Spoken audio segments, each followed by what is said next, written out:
Bonjour, aujourd'hui je fais quelque chose que je voulais peut-être pas faire jusqu'à présent, mais voilà, c'est une canalisation. C'était pour vous partager une canalisation que j'ai reçue ce matin.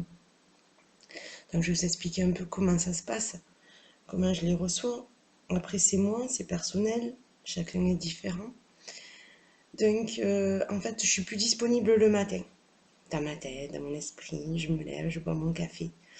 Donc je peux recevoir, mais je reçois du coup plus facilement ces messages-là.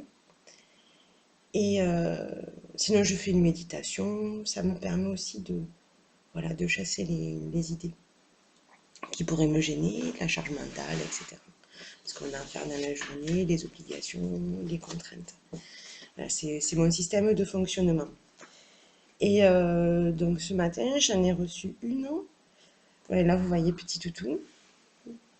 C'est petit toutou. Donc ce matin, j'en ai reçu une justement parce que bon, on est dans une période qui est un peu difficile, hein, un peu particulière. En plus, on arrive vers les fêtes de Noël, moment de partage, d'échange. Donc, je pense que c'est le bon moment de faire cet effort-là et puis de plus la garder pour moi, mais la partager tout simplement. Après, à qui voudra, qui se sentira plus ou moins touché ou pas. Puis, en fait, ça n'a pas d'importance vraiment. Donc voilà, je transmets juste le message. Alors j'ai noté, j'ai pris des notes parce que c'est pas évident pour moi de me souvenir de tout. J'ai une tête de linotte, je passe vite à autre chose. Pour les personnes qui me connaissent, c'est pas évident de me suivre. En fait, cette canalisation concerne donc l'amour, là, en particulier, l'amour, le respect et la confiance. Et en fait, voilà, il y avait quelque chose aussi que je tenais à préciser, c'est que au moment des canalisations, en fait, euh, l'ego, on le met de côté. C'est-à-dire que, en fait, on accepte de laisser la place. On accepte de s'effacer un instant pour pouvoir recevoir dans la neutralité, sans a priori, sans préjugés, juste prendre le message, capter le message et après le transmettre. Voilà, ça c'est comme je fonctionne encore une fois. Après, c'est mon système à moi. Voilà, je tenais à le préciser parce qu'en ce moment on parle beaucoup d'ego. Euh, Mais l'ego, c'est être au centre, et quand vous captez, quand vous n'êtes pas au centre, vous êtes plus au milieu. Mais après, voilà, je peux faire un autre message là-dessus. Donc voilà. Ce qui est dit en gros, c'est que chacun est responsable. On est tous responsables de nos actions, de nos ressentis, de nos réactions face à des événements, des situations qu'on est tous, qu'on a tous en fait le choix de réagir de telle ou telle manière ou de ressentir telle ou telle chose à certains moments. Et on est responsable de nos sentiments, donc face aussi à ces événements et ces situations. Ce qu'on nous demande en fait aujourd'hui, c'est d'essayer de voir au-delà, d'aller au-delà de ces situations, de de ces événements, de ces réactions. En fait, on demande de casser le voile, d'enlever le voile pour voir les choses telles qu'elles sont, avec sincérité, juste simplement, quoi. Et parce on nous juge, du moins, ou on juge les autres, ou on a telle ou telle réaction, parce que on est dans une éducation, des préjugés, plein de choses qui font que, en fait, la réalité ou la vérité ou ce que vous voudrez, vous ne le voyez pas telle qu'elles sont, mais telle que vous la ressentez. Et vous la ressentez par rapport à certains filtres, par rapport à des peurs, des angoisses, ou une certaine naïveté aussi, justement. C'est pas forcément une peur, ça peut être une naïveté de dire, ouais, du moins on a envie que les choses soient belles, soient géniales, etc. Donc du coup, on a ce filtre-là. Et on n'est toujours pas dans l'équilibre. En fait, l'équilibre ou le juste milieu, c'est ni trop peu, ni trop pas assez. Ce qui n'est pas évident à trouver. Du moins, c'est vraiment pas évident, c'est quand même pas évident à trouver. C'est pour ça que la neutralité est importante. ne pas mettre ses ressentis, ne pas mettre ses... Juste voir les choses telles qu'elles sont, non pas telles que nous avons envie qu'elles soient, ou qu'on aimerait qu'elles soient, ou voilà. En fait, il ne faut pas vraiment avoir d'a priori. Donc ça, c'était... oui, voilà, donc c'est... ce qu'il disait, c'est voir au-delà, c'est voir tout dans son ensemble, tout dans sa globalité. Voir les choses telles qu'elles sont, et non pas telles qu'on a envie qu'elles soient. Voir les choses, donc c'est ce que je vous disais, voir les choses au-delà de leur apparence, ou de ce qu'on veut bien nous montrer aussi. C'est vrai, j'avais oublié ça, j'ai bien fait de prendre les notes. Ou de bien ou au-delà de ce qu'on veut bien nous montrer, ou laisser croire. C'est-à-dire que quand, par exemple, vous rencontrez quelqu'un, je prends cet exemple parce que c'est le plus simple. Vous voyez la personne, elle vous raconte des choses, elle vous parle de choses, etc. Et en fait, si vous regardez en profondeur, si vous regardez au-delà de ce qu'elle vous donne ou de ce qu'elle vous dit, vous verrez une certaine vérité. Une vérité, après, vous l'acceptez pas, mais vous avez sa vérité en fait. Et c'est pour ça qu'il faut pas se... C'est pour ça qu'on parle de voile, c'est sortir le voile pour voir les choses telles qu'elles sont. Et en fait, pour ça, c'est savoir se faire confiance. C'est tout simplement croire en vous, vous écouter. Écoutez vos ressentis, écoutez vos impressions, écoutez tout ça. Ne croyez pas forcément, systématiquement, ne prenez pas pour argent comptant ce que vous voyez, ce que vous entendez, ce que vous ressentez, ce qu'on vous dit, etc. Essayez toujours de prendre du recul. C'est pas évident, parce qu'on des fois on a envie de croire. Donc c'est juste ça en fait. Essayez, au moins essayez. Et après, même, vous pouvez vous tromper ou vous pouvez très bien ne pas vous tromper. Mais dans tous les cas, vous avez essayé. Vous êtes laissé la chance d'essayer et après, vous réajustez. C'est-à-dire que euh, vous aviez une impression mauvaise par rapport à une personne. Donc, du coup, vous avez gardé cette impression, cette intuition et tout ça. Et il s'avère qu'au fil du temps, en fait, vous êtes trompé. Cette personne est très bien. Mais ce qui a pu fausser, en fait, la donne, c'est que vous avez eu des peurs ou une angoisse ou un retour en arrière. Il vous faisait rappeler quelqu'un d'autre qui, lui, vous avait fait du mal. Donc en fait, c'est laisser tout ça pour ouvrir. C'est simplement, en fait, c'est une ouverture. Ensuite, une fois que vous avez vu que c'était par rapport à des peurs, des préjugés, une question, etc., là, vous réajustez. Une fois que déjà, vous prenez conscience que ça vient de ces phénomènes-là, de ces choses-là, des peurs, des croyances, etc., à ce moment-là, vous pouvez réajuster. Du coup, vous avez mis un mot sur le mal. Je ne sais pas si c'est vraiment judicieux, mais bon. Et, euh, et donc, vous pouvez analyser et vous pouvez laisser ça de côté. Une fois que vous avez identifié le symptôme, vous pouvez remonter et faire le diagnostic. Sans ça, vous ne pouvez pas avancer. Si vous restez et vous soignez seulement les symptômes, la peur, l'angoisse, etc., du coup, vous ne soignez pas le nœud du problème. En fait, ce qu'on demande, c'est simplement de vous améliorer.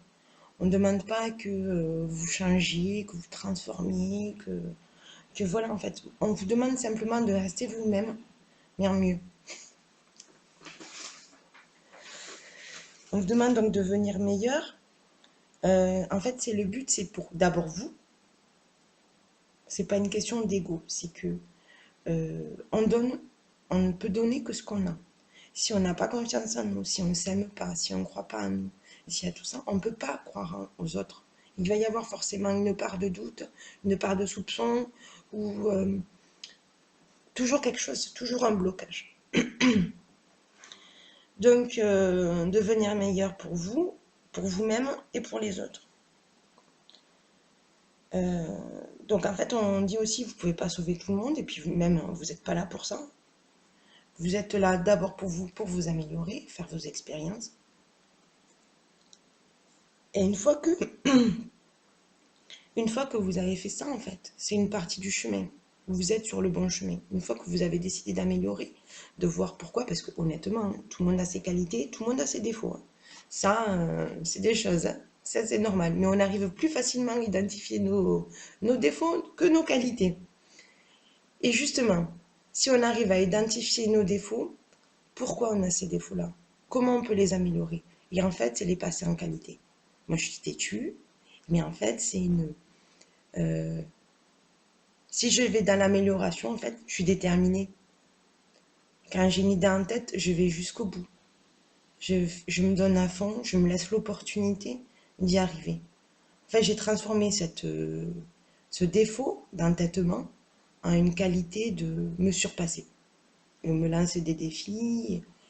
Et voilà quoi, en fait. Je pense que c'est comme ça qu'on s'améliore. C'est accepter ses défauts, je suis têtue. Mais comment je peux faire pour les améliorer? Ben, en fait, je vais jusqu'au bout, etc., etc. Euh, il faut que vous acceptiez aussi de donner, mais donner pour donner. Pas donner avec arrière-pensée, juste parce que il n'y a même pas la notion de plaisir. Il y a la notion de générosité. C'est un don sans attente, un don sans retour, un don simple. C'est donner pour donner. Et du coup, vous pouvez recevoir pour recevoir. Il y a des personnes qui font des cadeaux, qui savent faire des cadeaux, mais dans une période de fête. Et en fait, le cadeau, il faut qu'il soit forcément extraordinaire.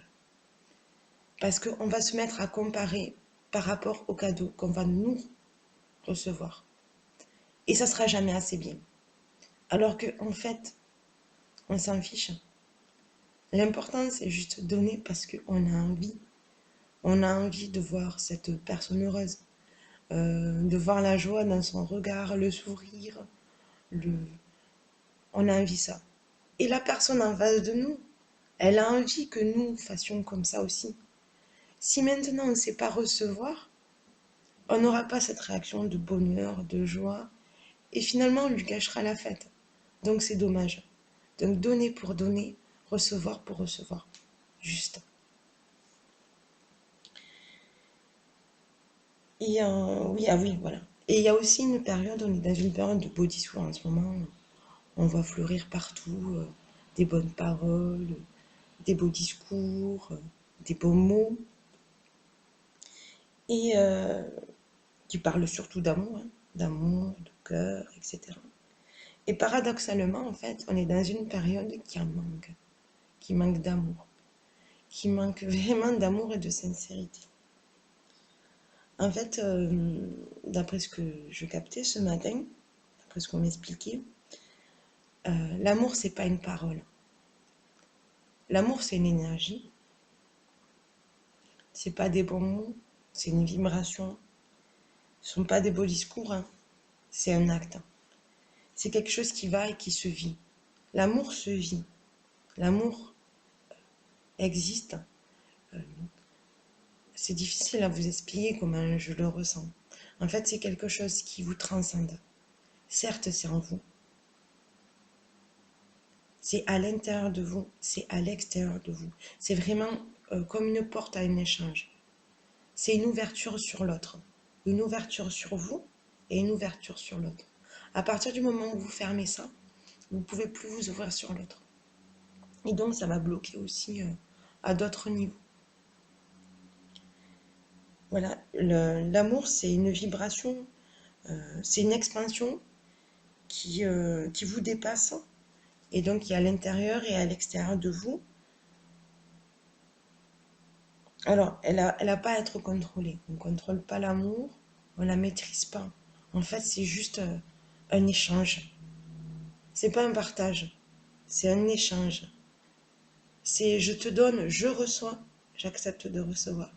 On ne partage pas, on échange, on se transmet des informations en fait. Avec cette énergie, cet amour, on transmet des informations. En fait, c'est une belle lumière. Mais je la vois comme ça, mais après, c'est moi, toujours pareil. Euh, on a les images qui nous parlent et on a les ressentis qui nous parlent, etc. Donc c'est une belle lumière en fait. Je sais pas comment l'exprimer en fait, c'est extraordinaire quoi. C'est vraiment immense. C'est une belle lumière qui est en vous, autour de vous. Et en fait, elle vous permet de vous nourrir et de vous faire grandir. C'est voilà. Et on vous demande de la partager.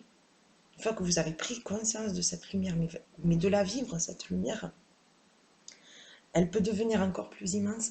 Tu vois, elle peut devenir immense, encore plus immense, oui, parce qu'elle est déjà très grande. Et encore plus magique, c'est-à-dire que, comme je vous disais en fait, c'est une porte ouverte vers autre chose. Vous acceptez en fait de voir le monde autrement, sans tous ces préjugés, sans vous, je vois que ça fait que... je sais pas. Donc voilà, sans préjugés, sans a priori, juste simplement en fait. Posez pas toutes ces questions, réfléchissez pas, juste vivez-le, ressentez-le. Et les choses seront beaucoup plus simples à partir du moment où vous acceptez de ressentir et de libérer tout ça.